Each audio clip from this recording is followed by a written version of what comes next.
A black mountain takes one breath, and an entire city forgets to exhale.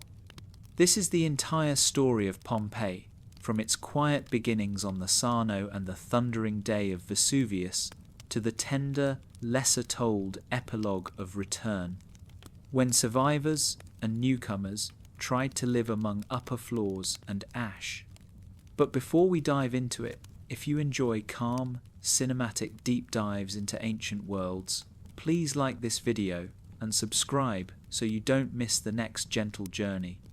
Now, settle back as streets warm under an old Italian sun, the market murmurs awake, and a distant cone, polite, blue, unremarkable, waits just beyond the rooftops, as if history itself were holding its breath. Before the catastrophe, there was simply a place, a low rise of ancient lava, a shelf of stone tilted toward the sea, a haven for boats nosing into the mouth of the Sarno, where reeds whispered and salt met river silt. Here an Oscan-speaking community set down its walls and markets, then absorbed a long tide of neighbours and influences the Greeks across the bay, sending gods and pottery, the Etruscans bringing traders and fashions, and later the hard Samnite hillsmen folding the town into their proud confederacy. You might picture the forums not yet faced in marble, the shrines small and busy, the language a patchwork of loaned words, and the horizon ruled by that quiet cone, as ordinary as sunrise. Rome drew near like weather. Pompey felt the iron of legions in the social war, and learned the weight of surrender as Sulla refounded it as a colony, stamping a new name and a new order into its stones, seating veterans in houses that had been Samnite, shifting the rhythm of magistrates and scribes from Oscan to Latin. The title Colonia Cornelia Veneria Pompeianorum lingered on inscriptions like a formal perfume, a reminder that the city now wore Rome's colours, even as it kept its own accent in the market and the vineyard.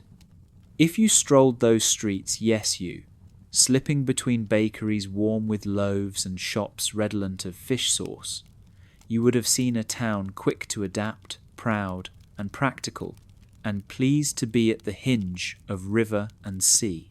Entertainment had sturdy walls here, an early amphitheatre sunk into the earth, a practical bowl of stone that could hold nearly the whole town when the games called, older than the famous Colosseum, and edged by stairways where vendors' voices would have braided with cheers.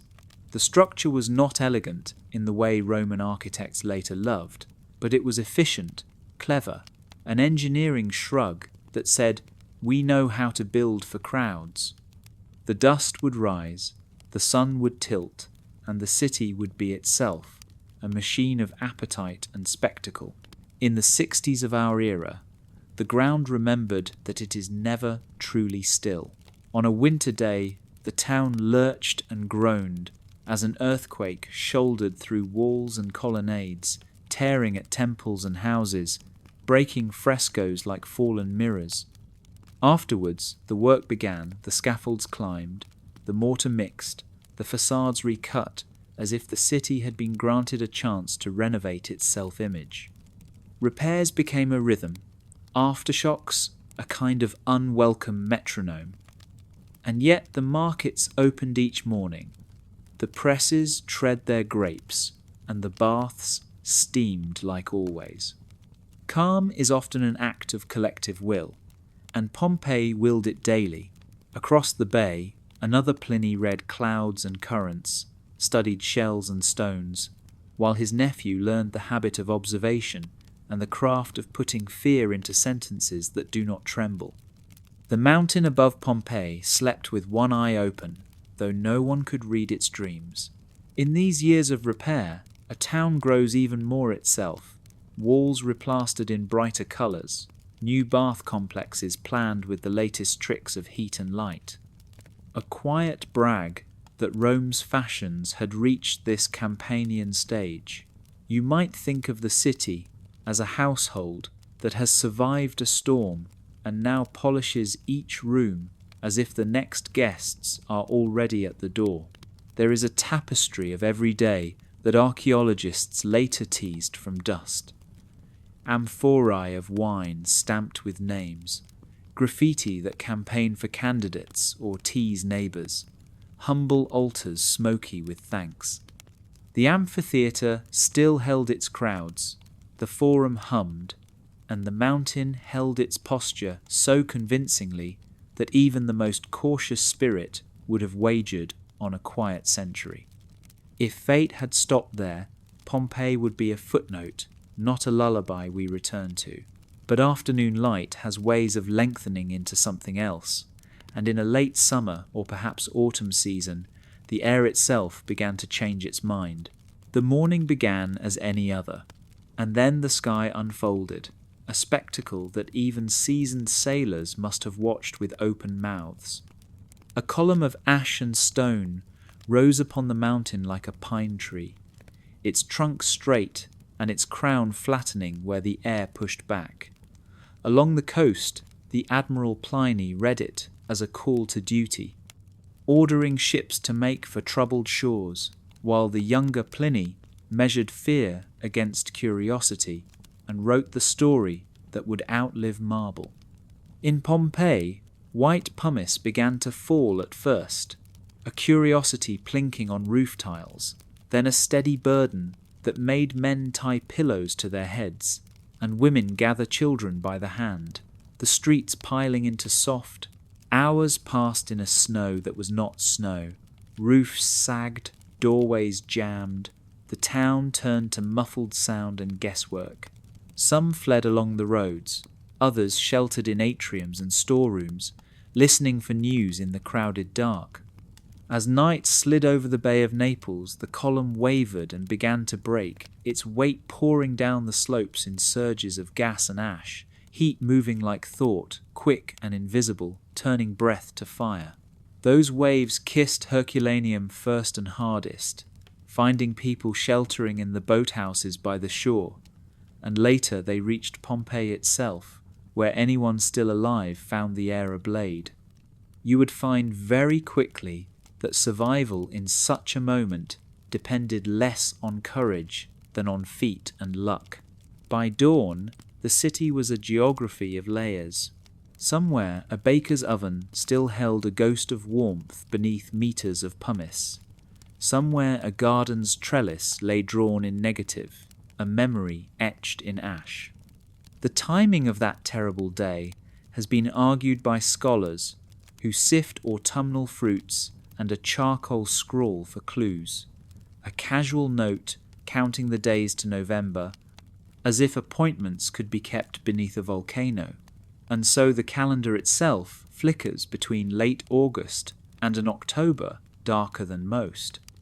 Yet the sequence holds: a long rain of pumice, then the swift surges, then silence, a silence so complete you could mistake it for peace. And under that silence, the unanswered question that will guide our steps through the dust who escaped, and whether they dared to come back and weave life again among upper floors and cellars where ground floors used to be. When the ash stopped sounding like rain and began to sound like silence, the shoreline filled with messengers and guesses.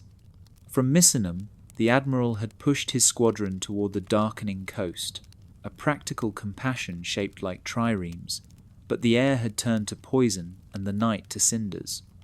By morning, they found him fallen at Stabiae, a scholar general overcome not by fear but by the breath of the mountain itself, while his nephew, at a safer distance, learned to put catastrophe into sentences that would carry across centuries. You might think of oars biting water black with floating pumice, of sailors peering through a drifting twilight as roofs vanished under a pale, weightless sea. The story of those hours is narrow and human glances, choices, and the sound of tiles breaking. Yet it is also the only thread we have from inside the storm. The two letters that map a sky that behaved like stone, a bay that behaved like land, and a day that behaved like a lifetime. Rome reached with the hands it had. Emperor Titus, young and newly crowned, named senior commissioners to steady Campania, to count damages, soothe quarrels, and keep order where streets had become corridors of pumice. He turned the estates of the heirless dead into a fund for rebuilding, a sorrow translated into timber and wages and bread, and he looked upon the buried places not as lost, but as responsibilities, the way a father stares at a broken roof and begins, almost without thinking, to plan repairs. And yet you would have seen quickly what even emperors cannot fix. A city erased below the first floor line, an urban body suddenly missing its feet, and a population whose options were flight, patience, all the desperate arithmetic of returning to what still stood. How many escaped is a question that drifts like dust in sunlight. Before the disaster, Pompeii was the size of a small town that dreamed big, perhaps 20,000 souls by some reckonings. By contrast, the number of bodies carefully recorded by excavators since the 18th century hovers around 1,300, a number made smaller still by the fact that 2/3 of the city is all that has been cleared.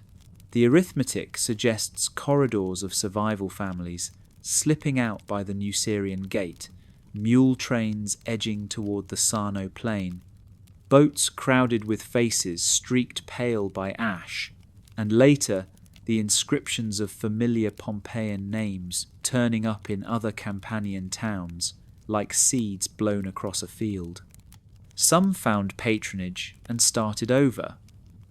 Others, poorer or merely stubborn, looked back across the bay and wondered if those upper stories peeking above the deposit might shelter them until their luck returned. They did come back, some of them, with tools and hard bread, and the sort of hope that wears a practical face. The city that reappeared was not the one that had vanished. It was a precarious settlement of upper floors and stairheads. A raised Pompeii where old ground floors had become caves and storerooms, and where living meant learning the ash like a new geology. Hearths blossomed in improvised corners. Mills creaked where reception rooms had once traded wit and wine, and ovens ticked like low suns in cellars that used to be cool.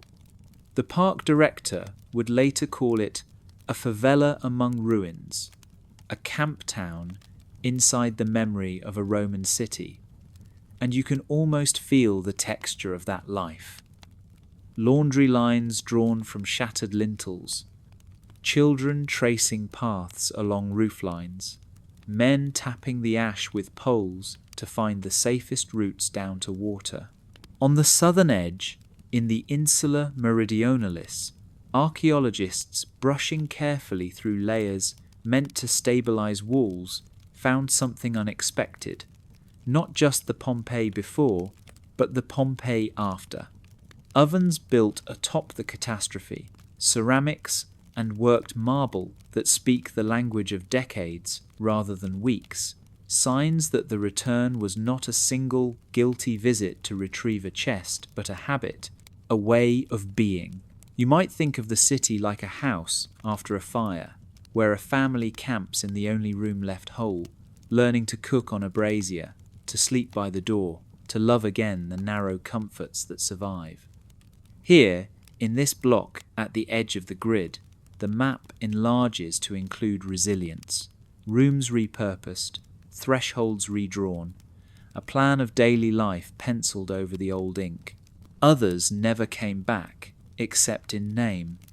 Records whisper of Pompeians enrolling in guilds down the coast, of widows remarrying in Puteoli and Cumae, of freedmen restarting bakeries beneath different porticos.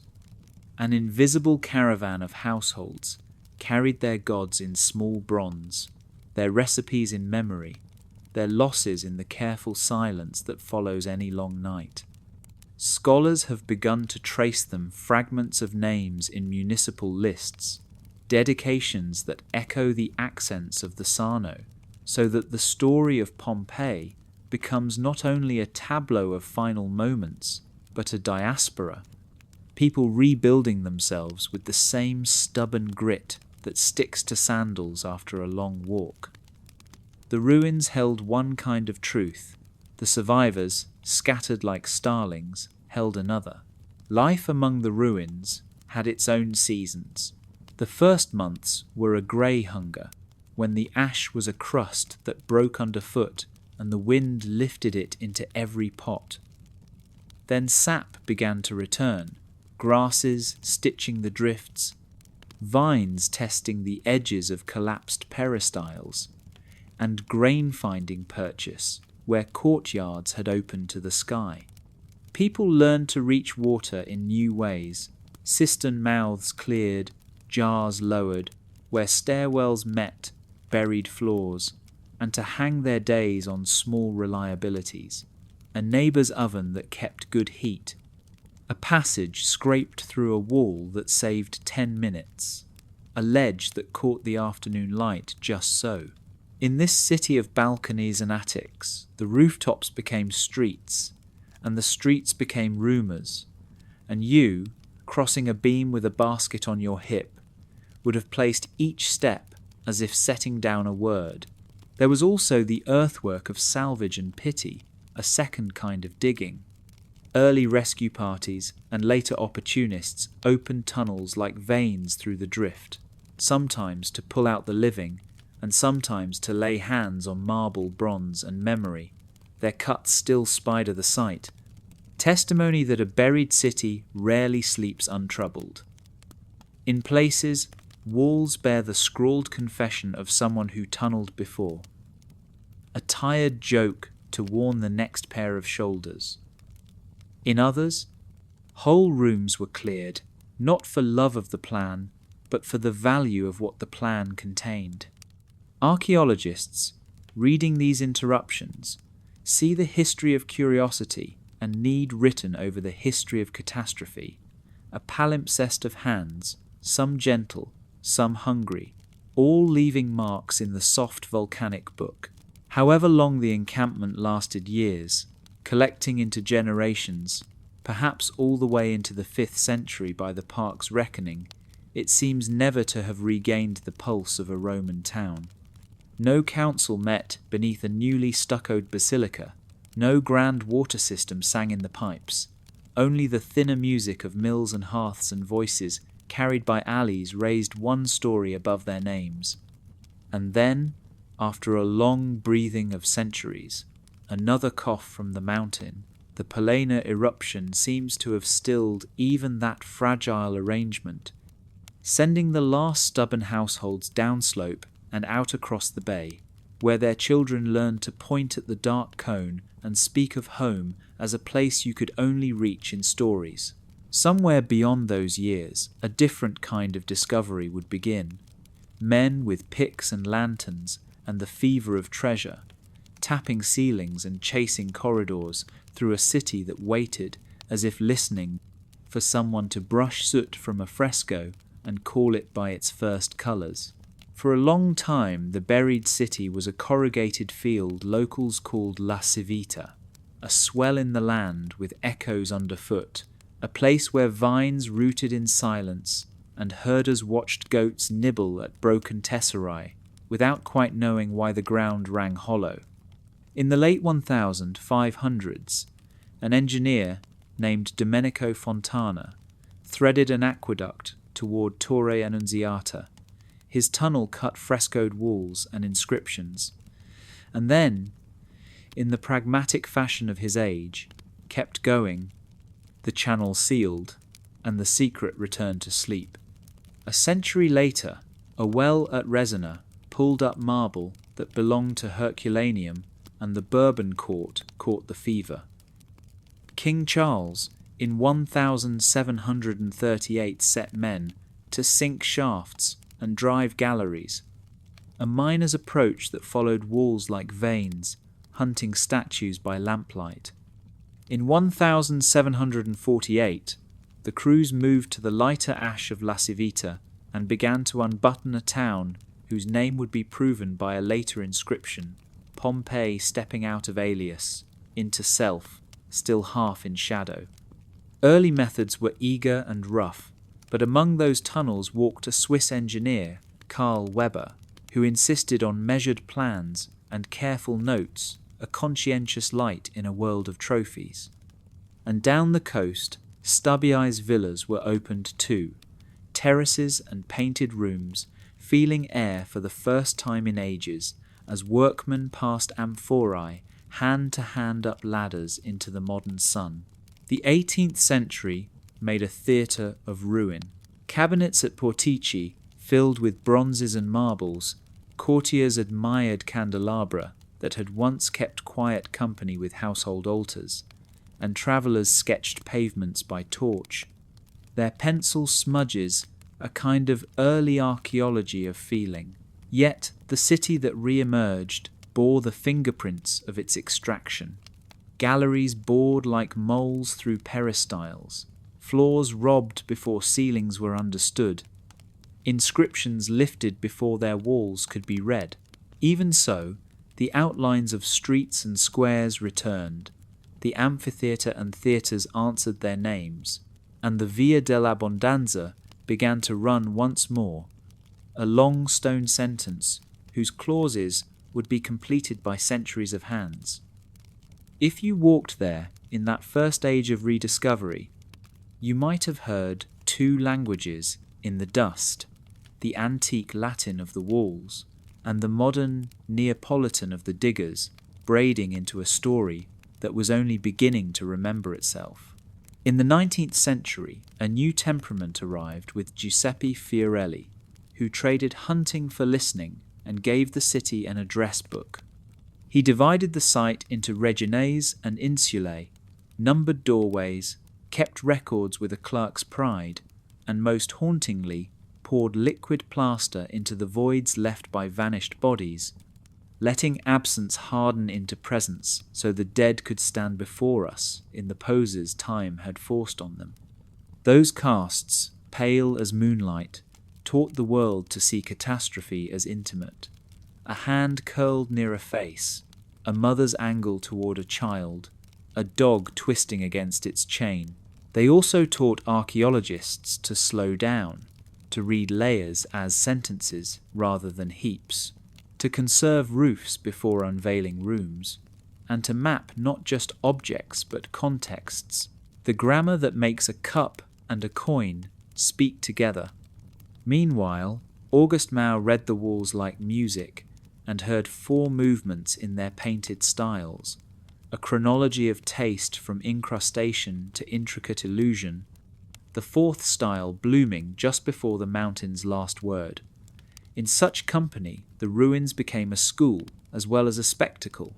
The 20th century pressed itself into Pompeii's fabric with a rough hand and a rescuing one.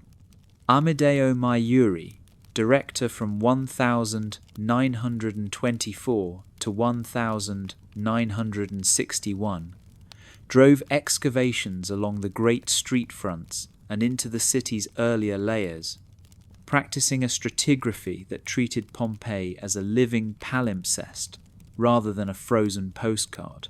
War, indifferent to scholarship, dropped bombs in 1943 that shattered walls later re-raised by the same patient crews. After the monarchy fell and funds thinned, the work went on inch by inch, the site at once enlarged and stabilized. The long corridor of Via dell'Abbondanza finally connected end to end.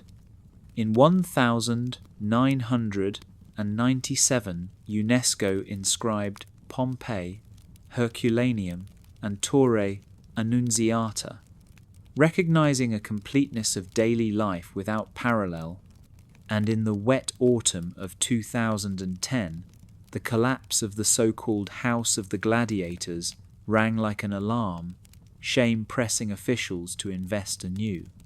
The Great Pompeii Project, launched in 2012 with European funds, began to stitch roofs, drain water, rehouse frescoes, and set a new rhythm of conservation that would make future discoveries possible without repeating old harms. In our own years, the city keeps clearing its throat and speaking. A thermopolium surfaced in Regio 5, with counters bright as a market morning, jars stained by broth and wine, bones and pigments, whispering menus to anyone who leans close. A ceremonial chariot rolled almost intact from a villa at Civita Juliana, its bronze medallions and traces of ribbons, a thin perfume of processions and festivals. The house of the Vettii opened again after 20 years, its rooms staged in rich fresco and myth, a little theatre of ambition owned, perhaps, by freedmen who rose on the tide of commerce. Even the bakery has found its voice. In Regio 9, a cramped prison bakery came to light, donkey mills in their sockets, windows barred to keep enslaved workers inside, the smell of flour turning, uncomfortably, into the smell of labour. These finds are not just wonders for the eye, they are arguments about how people lived, ate, loved, worked, and how some were made to work too much in rooms built to hide the sky. And then, the question that brought us here, did anyone come back, has stepped out of debate into daylight. In 2025, new excavations on the Insula Meridionalis traced oven mouths cut into post-eruption layers, 4th century ceramics, coins, altered thresholds and stairheads. A raised Pompeii, where people camped among upper stories, turned buried parlours into basements, dug wells to reach groundwater, and lived for years that stretched into centuries. The park's director called it candidly, less a formal city than a precarious agglomeration, a kind of favela on the ruins, order frayed, ingenuity high, the Roman engine reduced to households stitching survival hour by hour. Journalists rephrased the insight for our own rhythms. Archaeologists filled in why we had missed it early. Treasure tunnels had skimmed the floors and erased the quiet archaeology of what came after. You might think of an Attic settlement perched on ash, people moving along rooftops because the streets were gone, life continuing at a whisper until another eruption in 472 sealed the last traces beneath a fresh veil. So the answer is yes, with a softness of tone that suits the evidence. Survivors and newcomers tested the margins of the buried city, lived in it as one lives in a house after a fire, by adaptation and patience, while others carried Pompeian names outward to Puteoli and Cumae and beyond. The ruins we visit are not only a snapshot of a morning in 79, they are also a palimpsest of return, salvage and stubbornness, a human habit of mending even when the fabric has changed. And, as archaeologists learn to attend to fragile layers instead of bulldozing toward frescoes, the city's second life grows clearer, like a charcoal date on a plaster wall that adjusts the season in your mind from the heat of late August to the crispness of October, when the air is thinner and the grapes are sweeter, and a mountain can change its mind without warning. Science has learned to read the city's quiet remains like a pulse, the pumice, the ash, the sudden curtains of heat that folded through rooms. For a time, people pictured Pompeians slowly choking in drifting stone, but studies of the wider Vesuvian surges have shown something swifter and crueler, a heat front racing ahead of the ash, the kind that can stop a life in a heartbeat, even inside a house. Temperatures in the margins of those currents could scald the air to a fatal pitch, and at the shoreline of Herculaneum, the evidence of thermal shock is written into bones and altered proteins, a forensic whisper of heat moving faster than breath. In Pompeii, the story is mixed roofalls, ash, and toxic air, but the physics of those night surges reached far, and you might imagine how a single wrong turn toward a darkened alley made all the difference between a morning elsewhere and a final imprint in dust. Archaeologists have also asked what the living ate, and the answers rise from collagen and chemistry. Stable isotope work on Pompeii's people now sketches a nuanced table cereals and legumes for most, with fish and other proteins in varying measure, while along the bay at Herculaneum, men seem to have eaten more seafood than women, a small social asymmetry caught in nitrogen and carbon. You might think of market mornings at the Forum, baskets of beans and barley beside amphorae, promising the taste of the sea, and how diet, like fresco, reflects choices, rank, custom, and what the shoreline offered that week.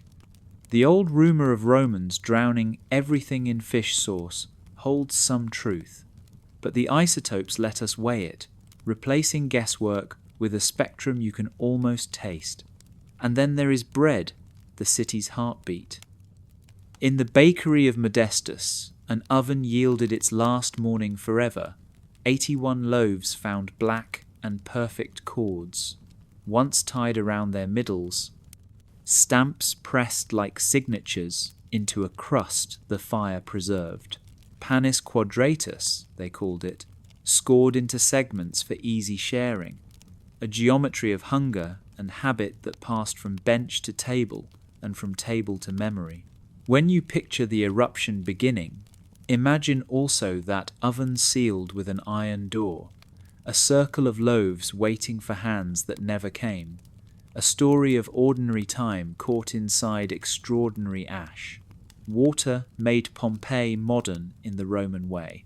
A branch of the great Aqua Augusta slipped from the mountains to the Bay of Naples and into the Castellum Aquae at the town's high point, a stone throat that divided the flow to fountains, baths, and houses that could pay for pressure. Before that, cisterns and rain did the work. After, you could follow the song of spouts down the streets, each basin a small square of community where hands, cups, and gossip met in the same bright stream.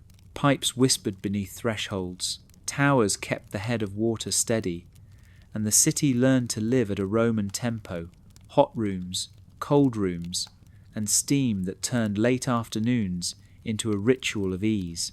The walls, meanwhile, talked, election notices, painted in tidy letters, neighbours endorsing neighbours, slogans calling for decency and cheap grain. The city's politics scratched and brushed where everyone could see. On one brutal day in 59, the amphitheatre filled with the wrong kind of noise and a brawl with visitors from Nuceria swelled from taunts to stones to steel. Rome noticed, and the punishment fell no shows for a decade, leaders exiled, a civic lesson imposed on a town that loved crowds. If you stood under that fresco that remembers the riot, you might feel how energy can tilt from festival to fury in the space of a shout, and how cities, like people, learn their limits by testing them. Food was commerce and theatre. Vats and amphorae promised garum.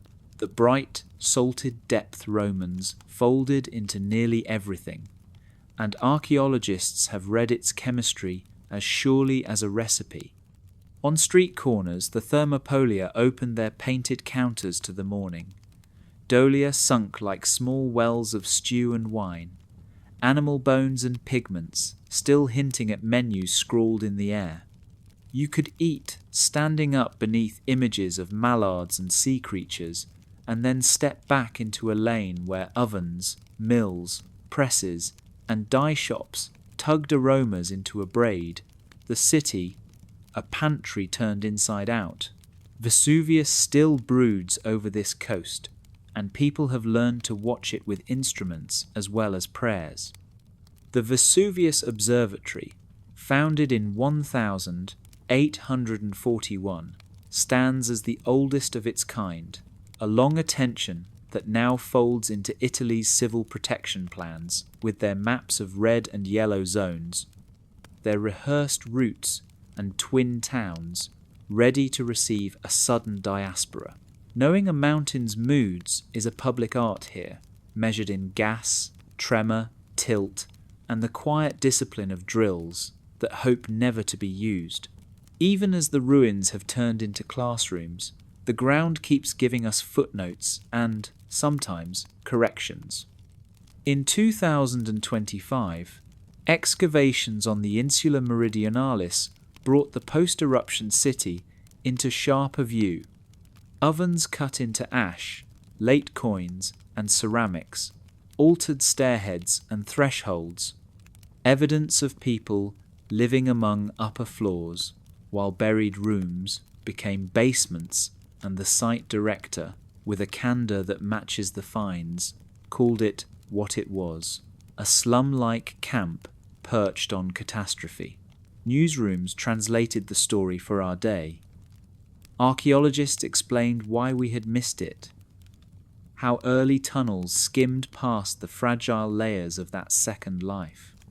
The question, did they return, is no longer a riddle but a landscape you can walk, if you walk softly.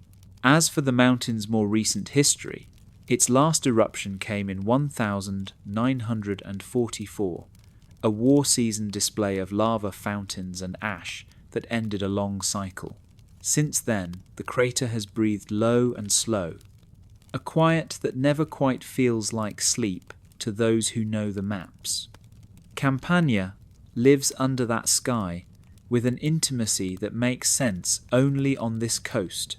Vineyards rooting in old ash, schoolchildren learning evacuation routes as easily as songs, tourists drifting through painted rooms where the light is the colour of citrus.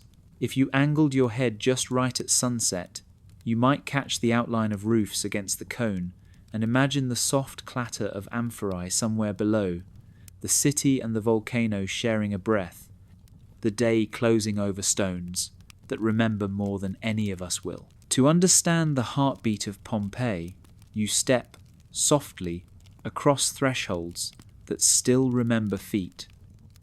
The houses speak first, their plans a choreography of welcome and privacy.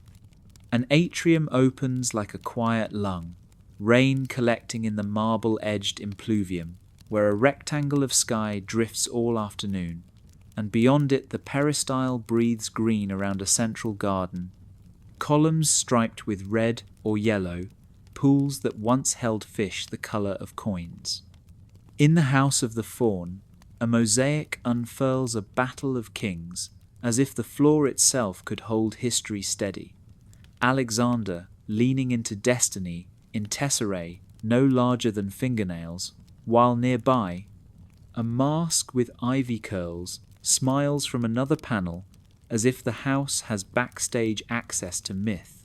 The House of the Vettii, polished again in our century, arrays its rooms like a set of soft-lit stages, walls glossy with still lifes and gods. Priapus weighing wealth in a delicate balance at the entrance, as though abundance were a kind of joke, best told quietly. You might think that grandeur speaks loudly, but here it purrs, because the lavish is intimate, designed to be admired while you sip, while you listen, while you slip from shade into a painted grove that dissolves the boundary between inside and world. And yet even in these mansions the domestic gods are small and near at hand, Lararia tucked like bright chapels in corners where smoke once curled, tiny serpents, offering protection in a grammar understood by every kitchen. The rooms remember labour as well as leisure. The narrow service corridors, the stables, the enslaved staff whose steps stitched these plans together at all hours, the warm clatter of amphorae and the rhythm of a millstone turning. Water sings through this architecture too. A splash at the fountain by the door, a whisper in buried pipes, the crisp geometry of lead beaten into elbows and junctions, an urban bloodstream that let a house boast of its baths as easily as its frescoes. In such places, days fell into a practiced elegance. The morning salutatio, with clients at the threshold, the cool retreat to the garden when the sun pressed down, the afternoon tasting of olives and honeyed wine, the evening lamps lifting soft halos into rooms where myth and vine curled in the paint. And somewhere above it all, invisible but always there, the mountain like a quiet thought that no one needed to voice.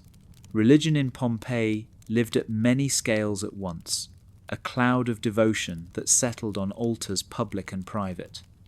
In the Forum, the columns of the great temples threw measured shadows across traders' feet, Jupiter and Juno and Minerva receiving the city's official voice beside the stall where a butcher trimmed fat with a practiced flick. At the edge of the square, Apollo's precinct opened with statues that once watched archers draw the bow of ritual time. Around a corner, the Temple of Isis kept a different music, its walls rebuilt with care after the earthquake, its precinct intimate, resonant, inviting initiates to baths, processions, and the language of rebirth that felt, to freedmen and women and travellers from the sea lanes, like an embrace. You would have seen small altars everywhere, at street intersections where bakers left crumbs of thanks, in gardens where painted serpents coiled under the eaves, in back rooms where household gods stood in miniature beside a bowl of fruit and a curl of incense. Even protective symbols winked from facades and paving stones, little gestures against the evil eye woven into the city like stitches. The calendar laced these shrines together with festivals that braided the civic with the intimate, Saturnalia loosening tongues and ties, Vinalia promising sweetness from the vines, the Compitalia summoning neighbours to the crossroads, a reminder that the city's body has joints. After the disaster, when a few found their way back among upper floors and ash, it is easy to imagine which corners they cleared first. Not the formal basilica or the grand steps, but these small altars where gratitude could be spoken in a whisper, where a candle flame steadied the hand and told a room, and a person that breath itself was worthy of a prayer, in a place where roofs had become streets, and streets had become memory. The gods in niches must have seemed closer than ever, the sort of company you keep when everything familiar has been sifted and only the tender habits remain. Work and pleasure braided the days into something sturdy.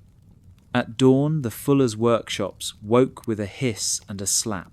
Wool plunged and trodden in vats, whose sting you could taste at the back of your throat. Ammonia doing its harsh magic, while songs rose to keep time. Dye shops steeped cloth in colours that still look wet in the frescoes, little suns of saffron and oceans of Tyrian purple that clung to tunics and to dreams of status. In bakeries, the mills rolled, stone against stone, donkey and man circling in patience, while the oven hoarded heat for loaves that would be stamped with names and carried out warm against the chest. Thermopolia lifted their shutters, painted counters showing ducks and dolphins as if the menu were a menagerie, big-bellied jars holding stew and wine, and the scent of pepper and garum sketching a map you could follow with your nose. The baths tuned the city in the afternoon, a rhythm of warm, hot, and cool rooms, domed ceilings collecting murmurs, friends drifting through steam and light, like figures in a dream where boundaries soften. Even the brothel, tight and practical, folded commerce, desire, and a kind of mural handbook into a sequence of rooms that knew more languages than most of us will ever hear. The amphitheatre, meanwhile, promised a different heat, crowds rising and falling like surf when the games were allowed, vendors threading the steps with trays, and somewhere a child learning the flavour of spectacle that Rome exported as confidently as wine. Threaded through all of this, humbler labours kept the engine turning.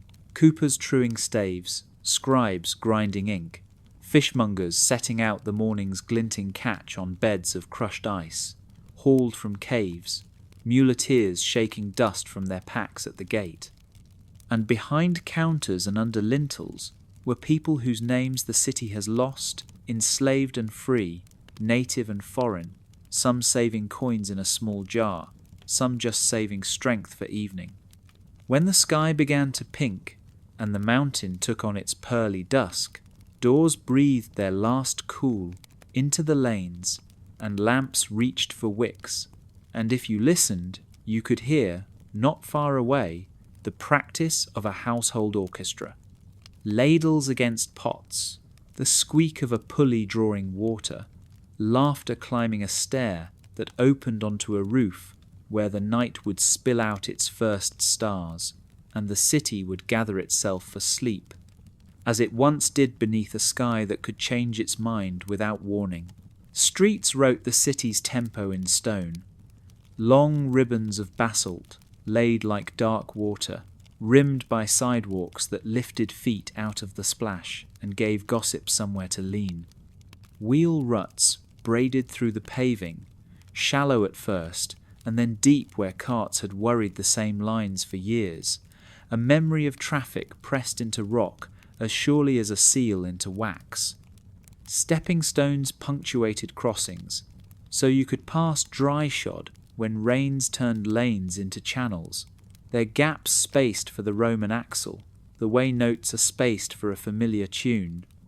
At corners, fountains kept their patient singing, lion mouths and simple spouts pouring the gift of the mountains into basins where hands cooled, amphorae filled, and a moment of news changed direction with the water.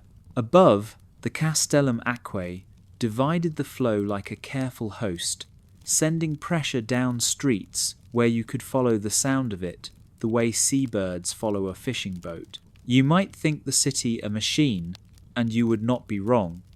Sluices and gutters managed what fell from roofs, drainage ran beneath thresholds, and where the slope demanded it, a street turned and took another angle, as if the grid itself were listening to the hill. Shopfronts opened directly to the life that moved past. Wide counters rubbed smooth by elbows, dolias sunk like deep brown moons into masonry for stew and wine, paintings of ducks and dolphins advertising in bright shorthand to anyone too hungry to read. Signs announced fullers and dyers and smiths. Phallic luck charms winked from walls and paving stones, and on certain mornings the whole town smelled faintly of crushed grapes and of wool taking its harsh bath in vats that steamed under the open sky. The plan looked strict on a map, but if you watched the lanes in late afternoon, you would see the curves that matter most. A friend detouring half a doorway to speak, a child chasing a lizard along a seam in the stone, a neighbour's cat stepping daintily from one raised block to the next, as if the city had designed those islands for soft paws as much as sandals. The walls of Pompeii learned to talk because people could not resist answering them. In neat red letters, election notices lined the busiest routes, neighbours urging you to vote for men who were upright and worthy of bread. The endorsements offered by bakers, muleteers, and often by women who sign their wishes with a brisk pride. Elsewhere, the handwriting grows playful and private. A lover scrawls a boast, a friend records a tavern debt, a poet scratches a couplet that fits the plaster like a shell that has found its shore. The amphitheatre gave its fighters second lives as slogans. Celadus the Thracian is the heartthrob of the girls, another gladiator, Suspirium Pularum, a sigh pulled into a name you can still trace with your finger if you stand close. In bedrooms, changing rooms, and porticos, the line between sacred and saucy blurs with the ease of real places where people work and flirt and pray under the same roof. Priapus weighs prosperity at a doorway with a smile that refuses to be solemn. Venus fishes for souls in fresco seas. Mercury gives business a wink that merchants understood.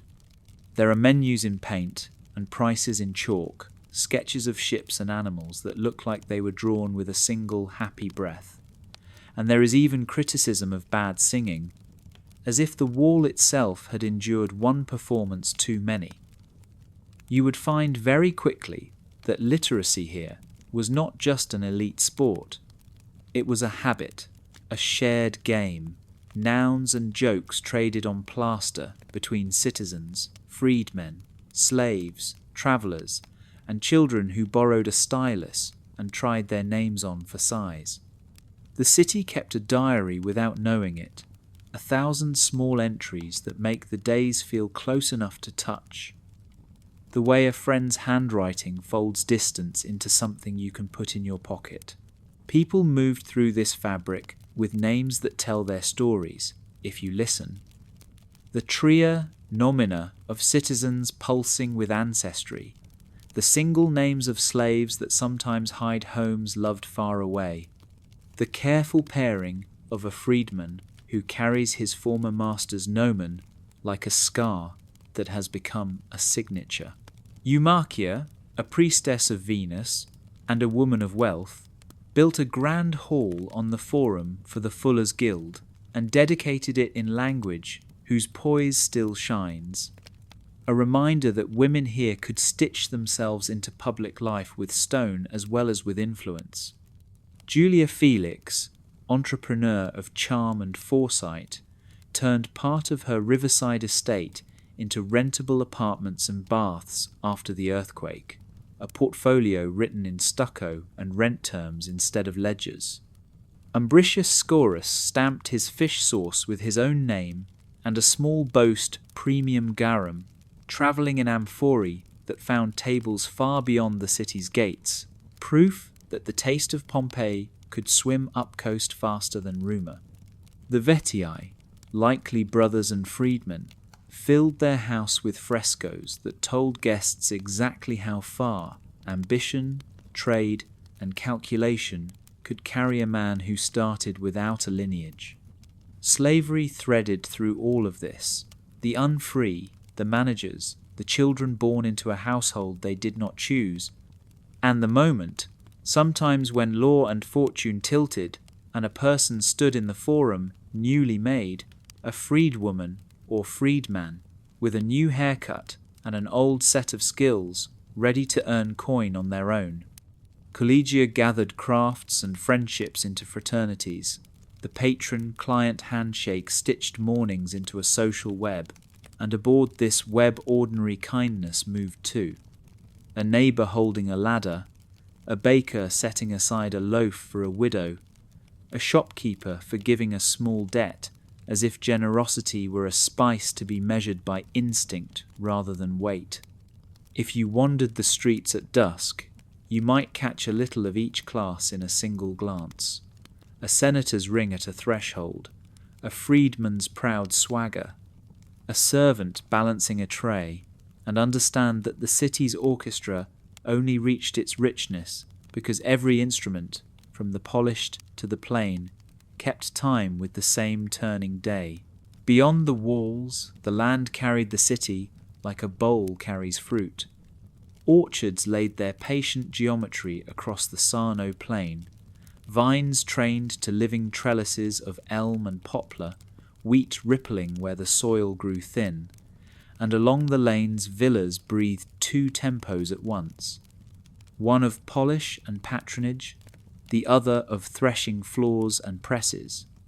The Villa Rustica tied comfort to labour, farmhouse and manor in a single plan, its peristyle cool with murals, while, just beyond, Dolia sank into the earth to hold must and oil, and the courtyard filled with the linen snap of drying nets and the chatter of hens. garden archaeologists would later cast roots in plaster and read the absent trees like a script. Fig and pear, olive and apple, rosemary and rue, beds edged in brick where lettuces gleamed like coins after rain.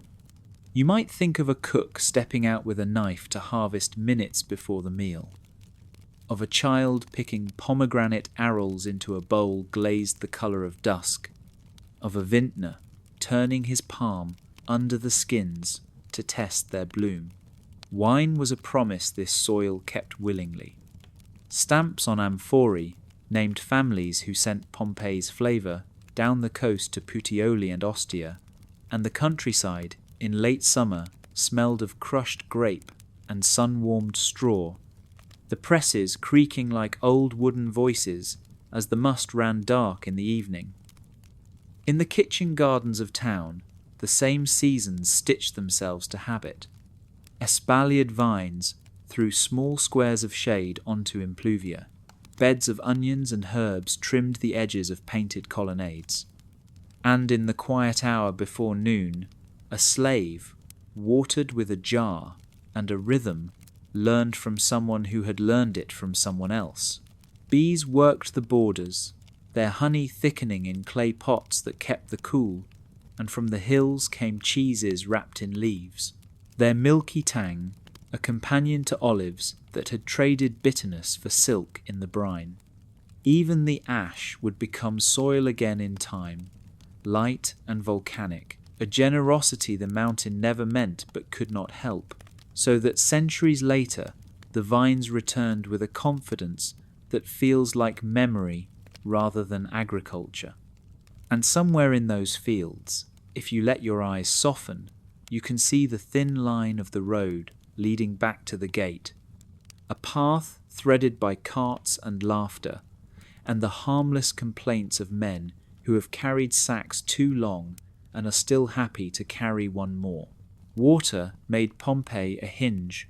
The Sarno slipped by with a slow authority, its mouth once broader, its banks lined with warehouses and sheds where amphorae stacked like terracotta beehives waited for the tide. Boats with shallow draft nosed in from the bay, and farther out hulls that knew Africa, Spain, Greece, and Gaul thinned to silhouettes in the morning haze, their sails literally writing the wind with geometry you could read from a hillside. The forum's bustle depended on those crossings. Salt fish from the Atlantic, pepper riding in from the Indian Ocean through Roman hands, fine tableware dressed in coral slip from the north, lamps whose clay had the accent of distant kilns, and the steady exchange of grain, wine, oil, wool, dye, and ideas that knit the Mediterranean like a net. In the city, tabernae opened their shutters, as if replying to the river, counting coins that smelled faintly of bronze, and the last hand that touched them, scales set carefully, weights stamped with quiet authority, keeping fairness within reach. Contracts were ink and handshake both, a scribble beside a counter, a nod that meant a mule would leave at dawn, a prayer left at a lararium that the road would be kind, and the weather less capricious than rumour. Along the wharves, if you had stood listening, you would have heard many Romes at once. Latin clipped and clear for business, Oscan lingering in greetings like a scent that refuses to fade, Greek winking from merchants who counted better in that tongue, a scrap of Egyptian here, a hint of Punic there, the polyphony of a port that never needed to boast of cosmopolitan airs because it was simply busy. Barges worked up and down, men with poles finding the depth by the pressure in their shoulders, and a customs official making neat notes in a wax tablet whose surface caught the light as he frowned. Storms did their arithmetic of risk. Sandbars shifted, the river silted, and then was dredged, and then silted again, an ebb and flow that made engineers think in terms of seasons rather than final victories. At sunset, the water turned bronze, and the mountain took its evening colour, and someone on a deck counted amphorae, with the pleasure of a task nearly done, while somewhere in town a patron added a new line to an account, confident that tomorrow the same roads and currents would still agree to carry his plans. If you close your eyes, you can hear the city before you see it. The morning clatter of shutters, the whisper of a broom on stone, the chime of a metal worker testing a fresh ring with a fingernail, and then, from the theatres carved into the slope, the low hum of practice. The large theatre gathered voices like a shell, comedy and tragedy measured by masks and metre, while the smaller Odeon kept a more intimate acoustics for recitations, lute and flute stitching poems into air you could almost fold and carry home. Education moved in quieter rooms. A boy leaning over a wax tablet while a pedagogue murmured letters. A girl tracing a line of Virgil with her fingertip as if tasting the shape of words. A teacher's reed splashing red on papyrus to correct a hand that rushed. Medicine was as practical as it was hopeful. A doctor's kit of probes and forceps wrapped in cloth, unguents kept in small glass whose blue still looks like sky, diet and baths prescribed as carefully as drugs, and faith in Asclepius folded into the regimen like a final spice, pets threaded comfort through all of it. Dogs whose collars tinkled at doorways, a mosaic warning that a certain household took guarding seriously. Birds whistling from cages beside a window where sunlight turned dust into gold. Games taught patience and chance. Knucklebones clicked like little castanets. Counters hopped across boards, etched into steps and thresholds.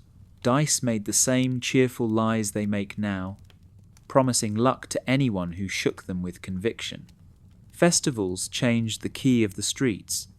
Garlands over doors, musicians leading processions that seemed to pour from the paintings and into daylight, Saturnalia turning hierarchy upside down, so servants could trade a joke with masters and everyone remembered. For a span, that roles are costumes we agree to wear. In the baths, the social body relaxed into its own steam. You would have learned half the town's news within an hour, wrapped not in secrecy, but in the low courtesy of voices that respect echoes. And when evening came, the lamps woke. Household altars glowed like small constellations. A flute tried a tune somewhere above a courtyard. A mother fingered a charm against the evil eye and smiled.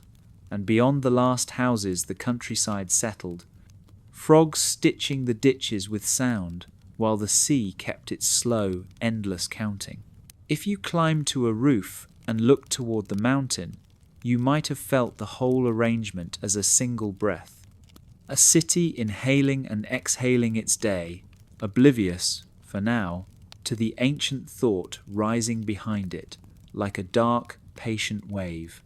Pompeii do not simply show scenes, they hum with technique. The craft of painters who knew how to make plaster receive colour like skin receives sunlight. Lime burned to powder, mixed and troweled in thin, wet layers. On this slick breath of wall, the brush worked quickly. Pigments ground in water sinking into the lime as it cured buon fresco, colour and wall becoming one. Where detail demanded more patience, artists returned on dry plaster with tempera touches fresco, secco, a glint at the rim of a glass, a fine thread in a curtain, a curl of steam over a bowl. Pigments had their own biographies.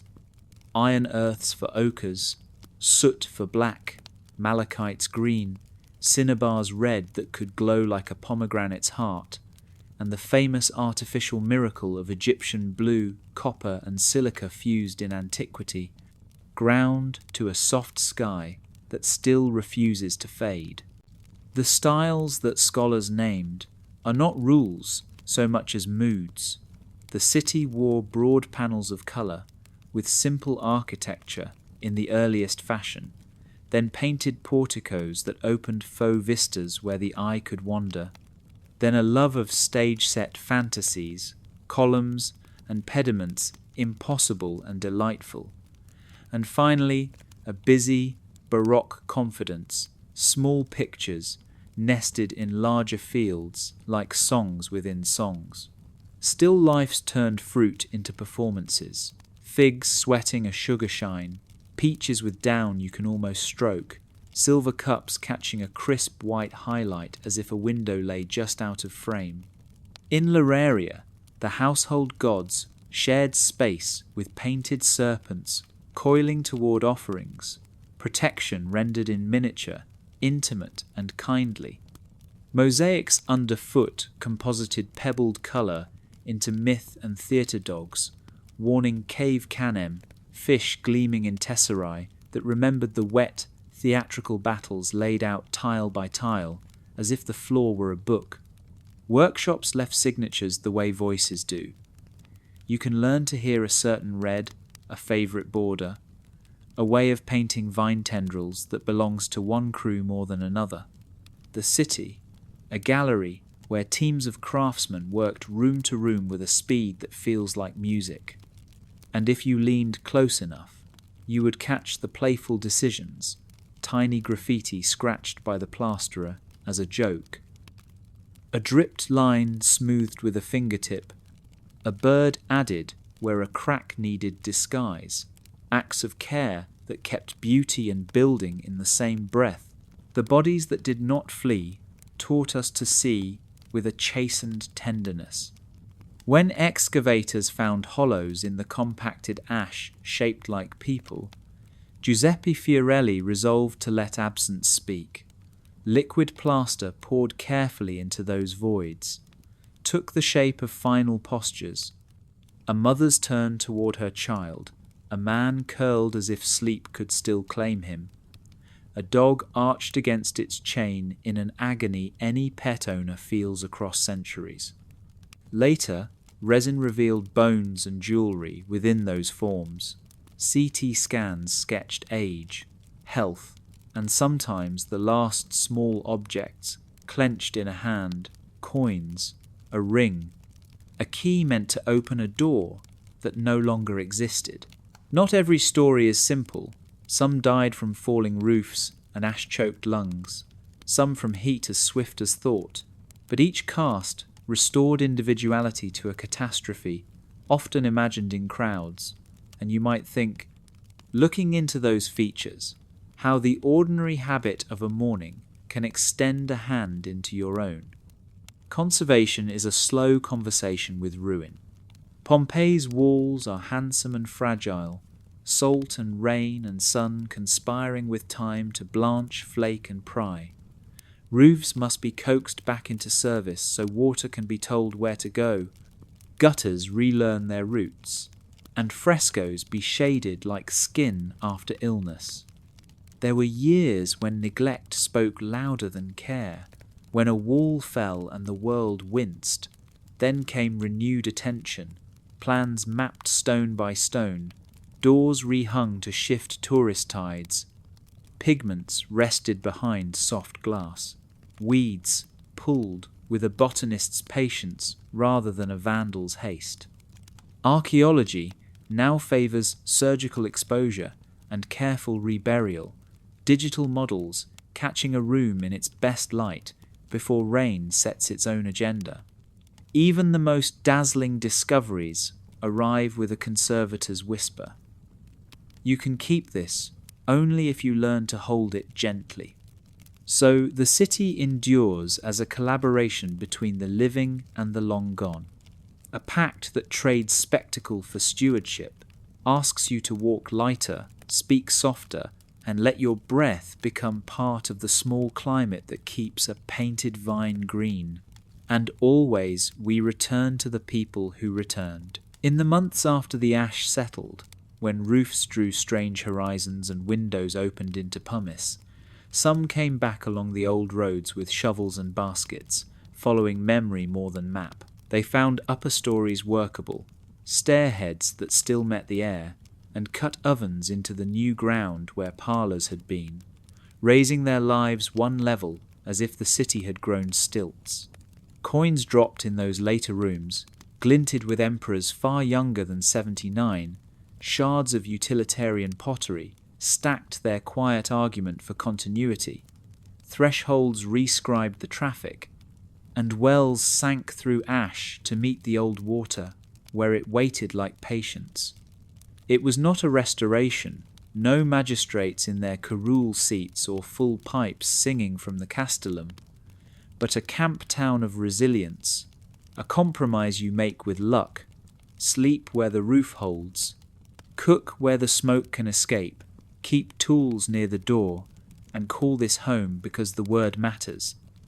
Others chose distance.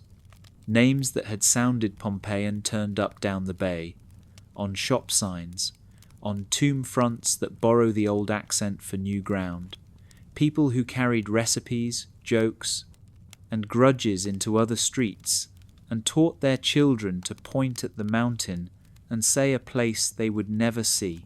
Centuries added their sift to all of it.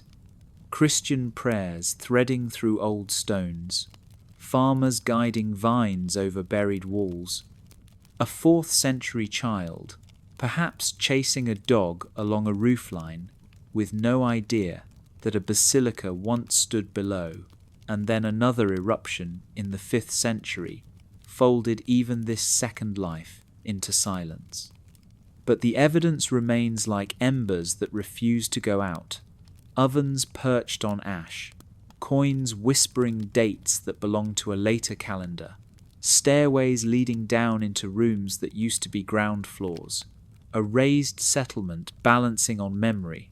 You might think of someone standing in a doorway at dusk, listening to the quiet that follows any hard day, smelling bread and damp plaster, hearing a neighbour laugh on an improvised roof street, and deciding not for the first time that survival is a craft as exacting as any fresco, and just as dependent on the steady hand that draws a line and trusts it will hold.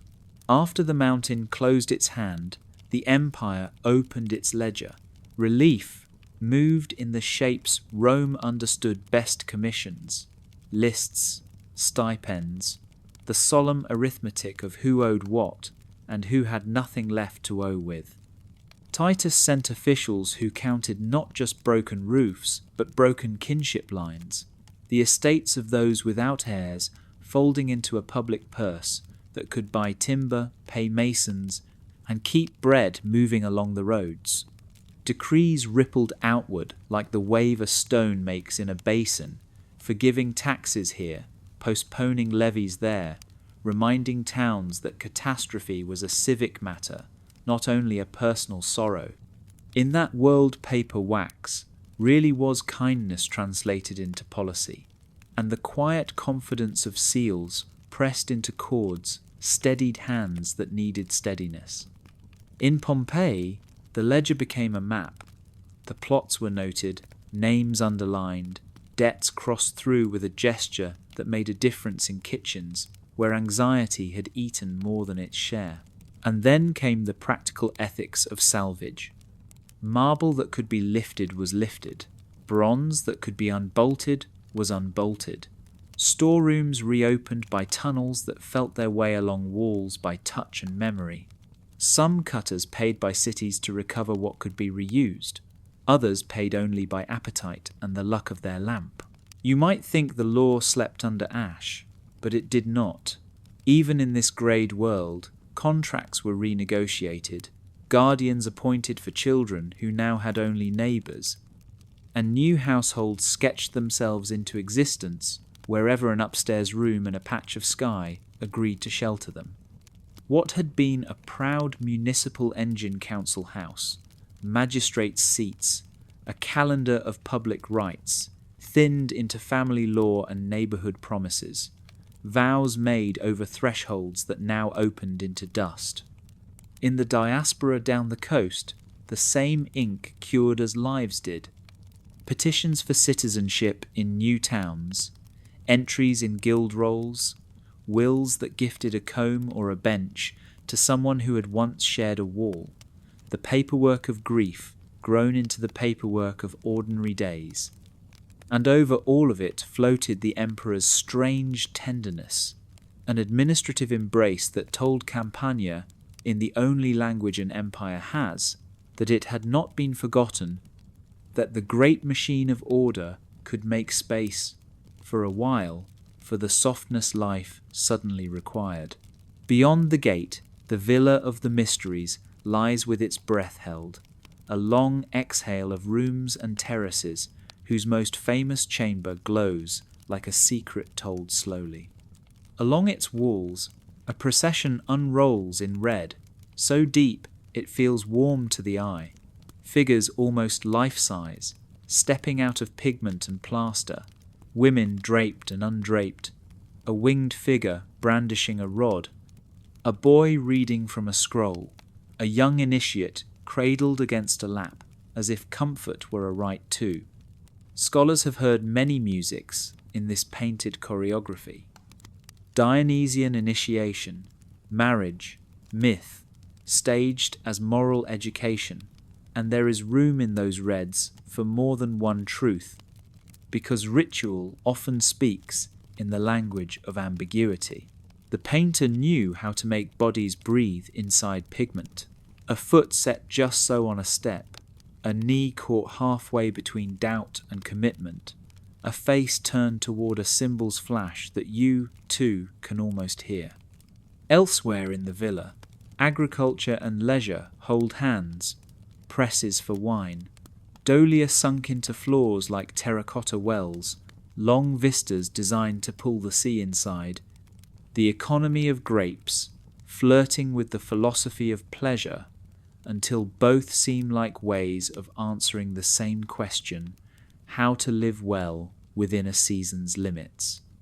In town, houses carried their own small mysteries. Leraria, where painted serpents tasted offerings of fruit and grain, cupboards where talismans lay beside combs and pins, bedrooms whose frescoed panels set gods against landscapes, in conversations that must have felt like private indulgences.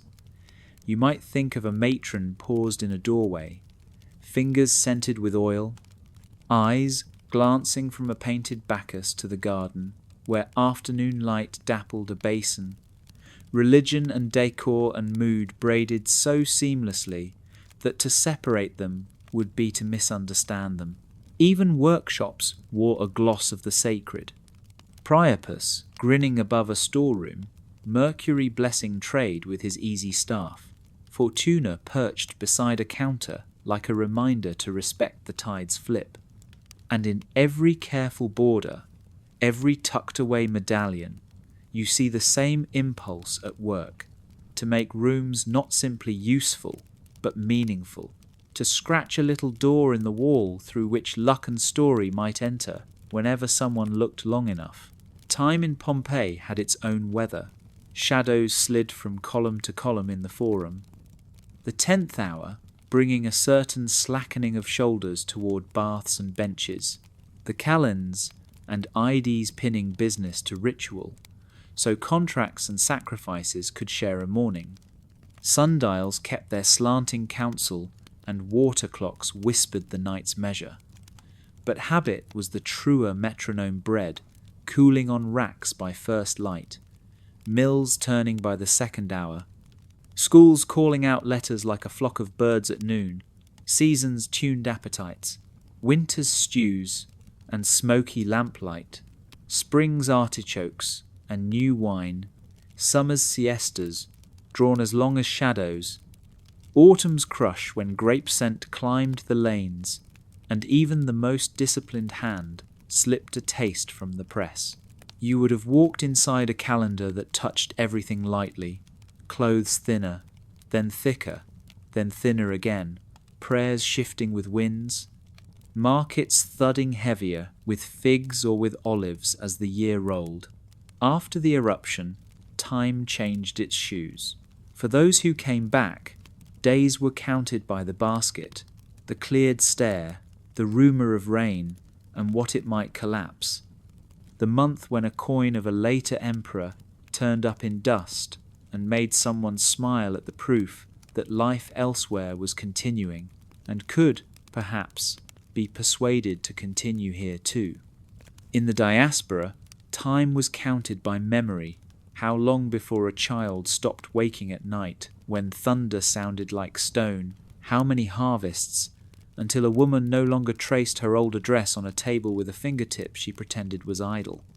Centuries passed, and the mountain spoke now and again, not always to bury, but always to remind, and the fields learned the old patience of vines that take whatever season gives and return sweetness anyway. When 18th century tunnels stuttered into frescoed rooms, when 19th century plaster took human shapes from hollow ash, when 21st century archaeologists listened for the faint floor squeak of late coins and improvised ovens above abandoned parlours, time layered itself like the deposits that had started it all. The city you walk today is a chord, not a single note 79, held long, yes, but also the years before it, warming the air, and the years after it humming underneath.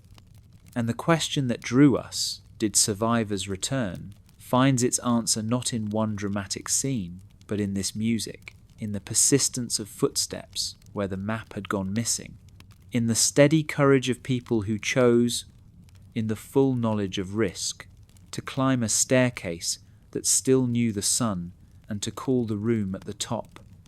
For a while, home, even the calendar, bears the imprint of ash, and scholars have learned to listen to it as one listens to a seashell for the rumour of a tide.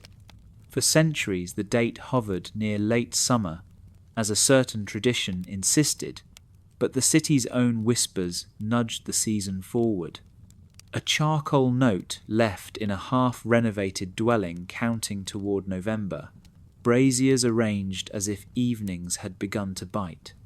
Pomegranates and chestnuts tucked among the carbonized wastes of kitchens, grapes already drying on racks, amphorae sealed at the mouths as though the vintage had been put to bed, garments with thicker folds, a cloak that seems to remember a chill.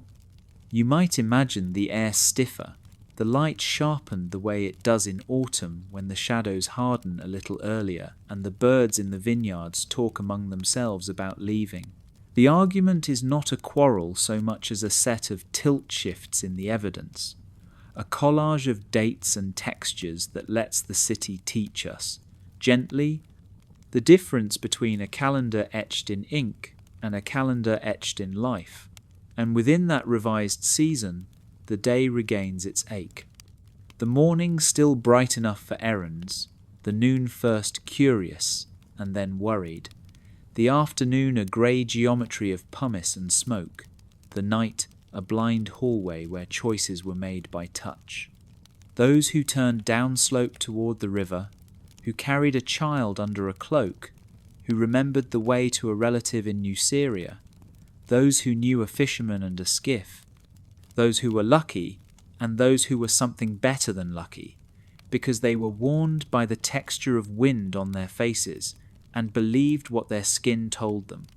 The rest we know by rooms that never emptied, by tables set with dishes that waited, by pets who stayed at thresholds for voices that did not return, by the sudden quiet that can make a city feel as if it is listening to itself.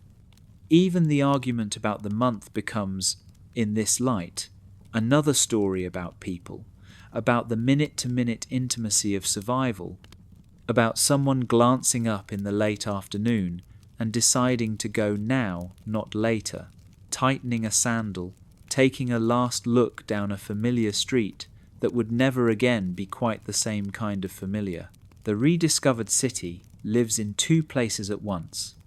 In the open air, where rooms inhale again and sun crawls across impluvia, like a hand remembering a gesture, and in the cool halls of Naples, where mosaics, bronzes, glass, and fine tableware keep their colour as if they still awoke each morning to breakfast and gossip.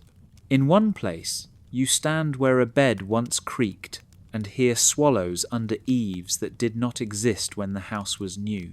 In the other, you lean toward a panel of Alexander's charge and see how 1,000 patient stones make a horse's flank shine like water. Together, they amount to a single, long conversation about what it means to keep faith with the past. Archaeologists now map not just rooms, but relationships. How a bakery talked to a stable through smells and footprints. How a fountain wrote a small square of community into the street each hour. How a lararium folded protection around chores and supper and sleep. Conservators read salt like a troublesome character who must be handled with tact. Tourists are taught, gently, to walk as if their steps are part of the weather the paintings must endure. To let the camera be a guest rather than a tyrant. Meanwhile, science adds its soft instruments to the chorus drones, catching the tilt of a roof before the first dangerous drizzle. Spectrometers finding Egyptian blue where an eye sees only grey. CT scans coaxing ages and ailments from casts that look, at a glance, like a single kind of sorrow. You would find very quickly that Pompeii is less a postcard than a practice. A way of paying attention that keeps returning you to ordinary things until they give up the splendour they've been hiding in plain sight. A kiln scar on a wall where jars once leaned to dry, a footprint preserved because a worker stepped before the plaster set, a door threshold polished not by centuries but by a small number of faithful hands, each one a metronome for a house's days. And threaded through that practice is the knowledge we began with, the answer to the question that sounds like an echo. Yes, some came back. Yes, they cooked, slept, bartered, mended, laughed, counted coins and blessings, in rooms rewired by ash. Yes, they left again, when the earth reminded them that some addresses are stories more than they are places. At the end of this long walk, the city feels both farther and nearer, like a star that is suddenly recognizable because you've learned the names of its neighbors.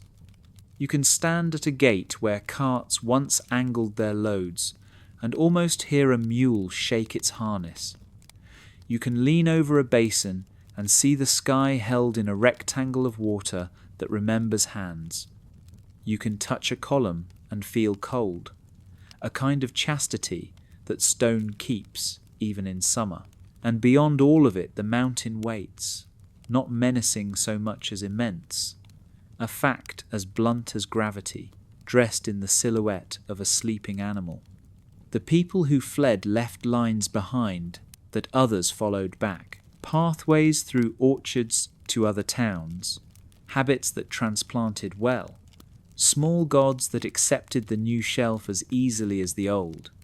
And then, for a time, there were the ones who balanced their days on ash, who learned the trick of a second Pompeii that existed one story up, whose wells pierced new ground to drink from old water, whose stairwells became lanes, and whose roofs exchanged the gossip of neighbours like balconies in a play. They lived there until the world exhaled and erased even that improvisation, and the city curled into itself again like a cat seeking warmth, waiting for the century when curiosity would gently knock. Now it is we who return, and returning is what humans do best when the road is clear and the sky is considerate. We return by foot and by thought, by sketch and scan, by the hush that falls in a room, where a wall still holds a red so rich it tastes of fruit, by the smile that answers a painted god's playful seriousness, by the recognition that a loaf of bread, a scrawl of affection, a scar of repair, and a staircase to a borrowed sky are enough to measure a life. If you linger at twilight, the sight becomes a hush of silhouettes.